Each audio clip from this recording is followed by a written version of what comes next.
Hello everyone, welcome to this episode of Fasting Gal. I'm going to be talking about two issues. One is acid reflux and really what I've been dealing with, and I don't know, just kind of some surprising issues related to that. And the second thing I want to talk about is the conflict in the research, especially between what Dr. Jason Fung tends to say about fasting in terms of burning fat and sparing muscle versus what Dr. Michael Greger is saying about fasting in terms of burning fat and losing muscle, because they're very different conclusions by two medical doctors, and who to believe when you have that happening. So stay tuned and we'll get right into that.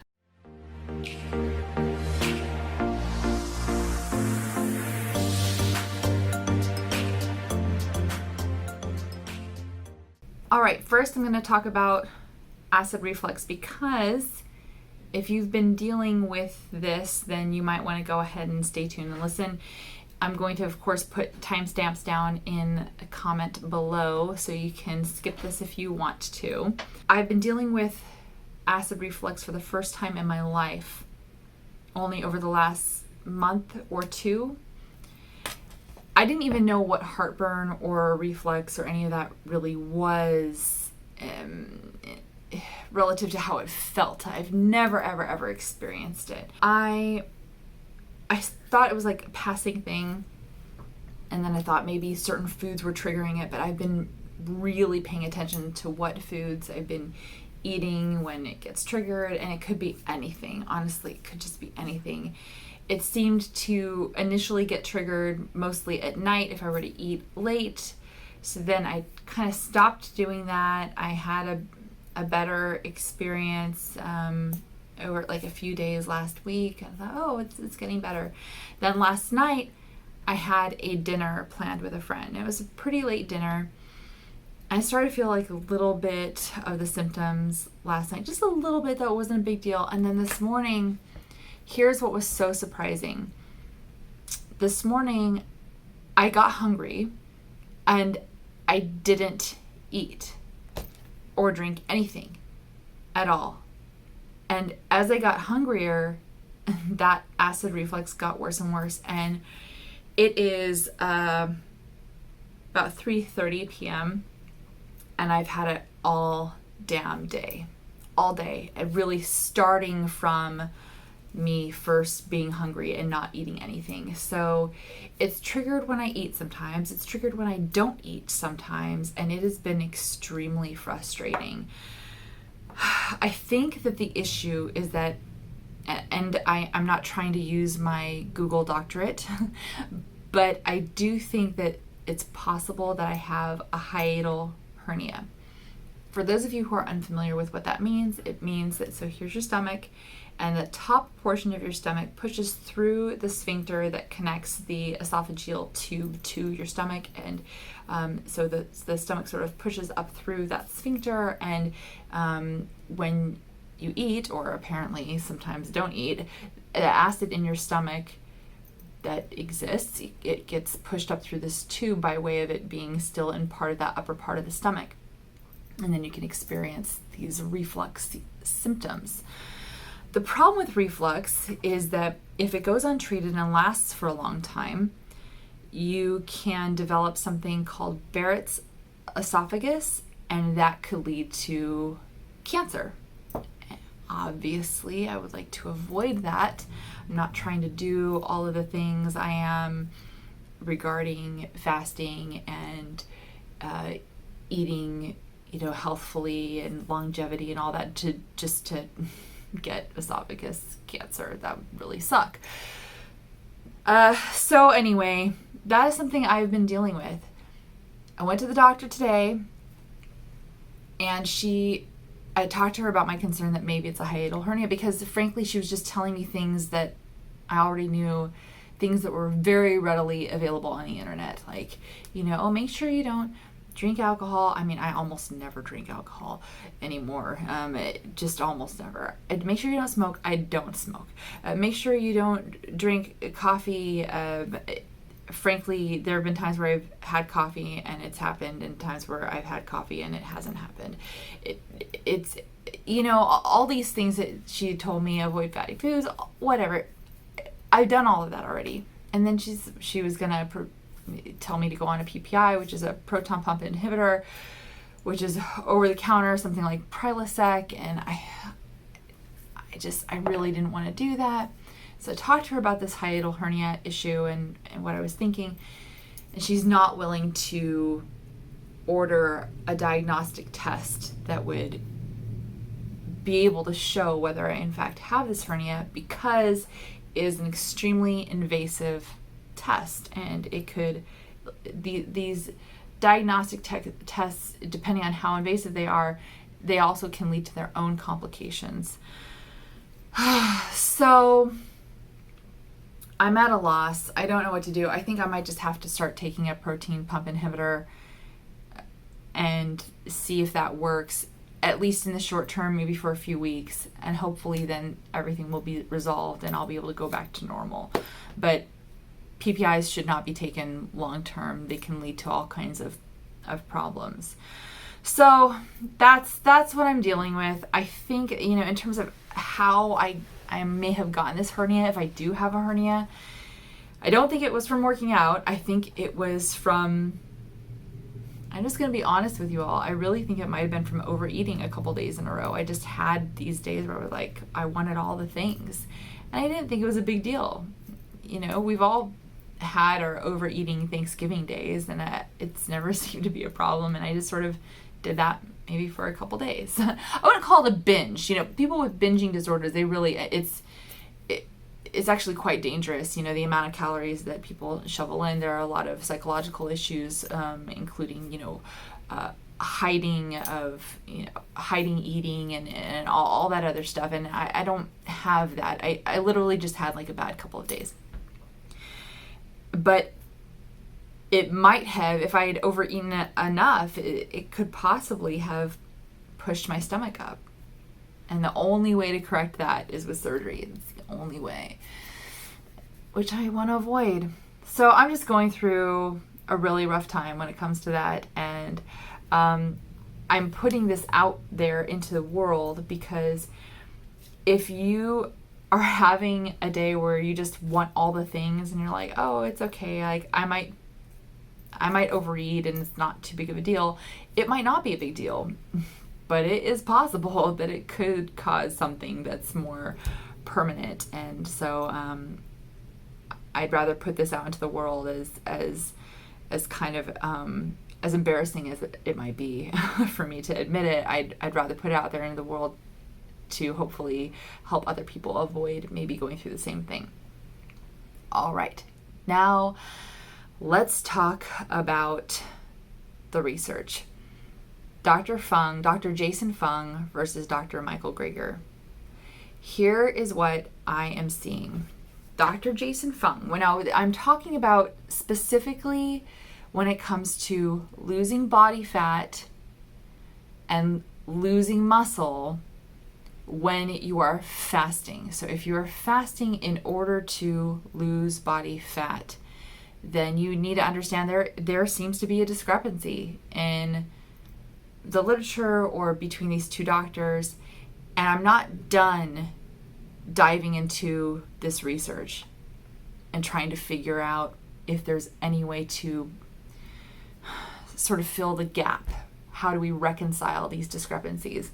I'm not finished, but the update is that Dr. Jason Fung, he says if you fast, then you don't lose muscle, and that if you exercise, that's what determines whether you have more muscle. So he seems to be fine with exercising while you're fasting. Dr. Greger pretty much says the opposite is true. He says, well, if you fast, meaning a complete absence of calorie intake, then you actually don't lose very much body fat. You lose mostly water and protein. And if you exercise, it makes matters worse, meaning you lose even more protein. Dr. Jason Fung, he has mentioned over and over again, people ask me all the time, will I lose muscle if I fast? And it's like, no, it's muscle has to do with working out. And, that has nothing to do with fasting. They're two completely different things. And it seems like that's just sort of the quote unquote common sense conclusion that he's coming to without pointing to any research to support that claim. Michael Greger, however, is pointing to research and only research. Dr. Jason Fung seems to rely on his own clinical experience, maybe his own clinical trials, but Dr. Greger is relying on research that other people have done and seem to be, controlled trials in some way. All right. But both of them rely on some evidence, and that's the thing that really gets to me. Dr. Jason Fung, he relies on research done by, I can't remember if it's a doctor, but the last name is Hall, Hall. And there's a graph that Dr. Fung uses a lot, and I found the origin of that graph, and it's by I think it's K.D. Hall, that wrote a chapter in this book on fasting. And what this graph shows is that you have, I'm going to try to do it visually, you have muscle burning up here and you have fat burning down here. And when you first start to fast, you actually do burn off a bit of protein and you're not really burning off very much fat. But then very quickly they shift, they switch, and you start burning a whole ton of fat and very, very, very little protein. The point is that no matter what you do, there's no way to only burn fat. You're going to be burning some muscle no matter what, but you want to try to minimize the muscle burning, right? You want to maximize fat burning, you want to minimize protein burning. Dr. Greger, he relies on research that shows that actually when you go with a complete fast, total absence of food, you burn very, very, very little body fat and a whole bunch of protein. And if your fasting days, if you make those in reality low calorie days where you have several hundred calories in that day, anywhere between 500 to 800 calories in a day, then that's where you really maximize your fat burning and you minimize your protein or muscle wasting. Further, Dr. Greger relies on research that demonstrates that if you exercise, you make matters worse while you're doing a complete fast. So during complete absence of food, if you exercise, you burn more protein than you would if you completely rested. That's exactly what Dr. Michael Clapper told me when I was at True North. He told me the exact same thing. He told everybody, do not exercise while you are in a water fast. Don't do it. So, and the reason for it was muscle wasting. So these two MDs have completely different takes on fasting relative to fat burning versus muscle burning, and relative to whether exercise helps or hurts. It's really interesting, but I will say that Dr. Greger seems to have the research behind him, whereas Dr. Fung doesn't really seem to have that. He might talk about, weight and losing weight, and that's true, but once you dive into what type of weight you're in fact losing, I think that most of us are interested in losing body fat and preserving as much muscle as possible. So that seems to be the discrepancy. I wish I had more for you. I wish I could tell you why there seem to be the differences between the two. And other than saying that I think that Dr. Greger's research seems to be a lot stronger, it seems to not be based only off of, his own clinical experience. Not that that's a bad thing, but things that have been measured. I I really think I'm going more toward Michael Greger there, and diving into the type of body weight being lost as muscle versus fat. But I do have to continue diving into this research and figuring out why that graph by I'm assuming it's a doctor, I can't remember, I need to look into it, Katie Hall, seems to show that even if you at first burn muscle, that doesn't last very long, and it switches. You go into burning fat big time. I don't know. So I know that this is like an update, and I don't mean to mislead you into thinking that I came to some sort of amazing conclusion, but there's something to be said about the fact that just because a doctor says something doesn't necessarily make it true, and sometimes it requires a deeper look into what's going on. So I'm working on it, and it will take me probably another maybe a week or two to try to see if there's any way I can possibly reconcile all of this. I don't know.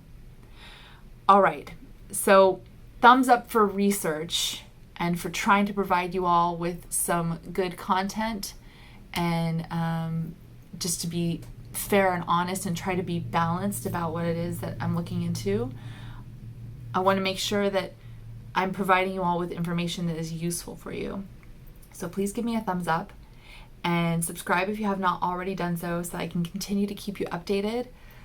Comment or question down below. Let me know if there's something else that you want me to look into specifically other than what I'm already doing. And I will see you in the next one. All right, take care everyone. Ciao.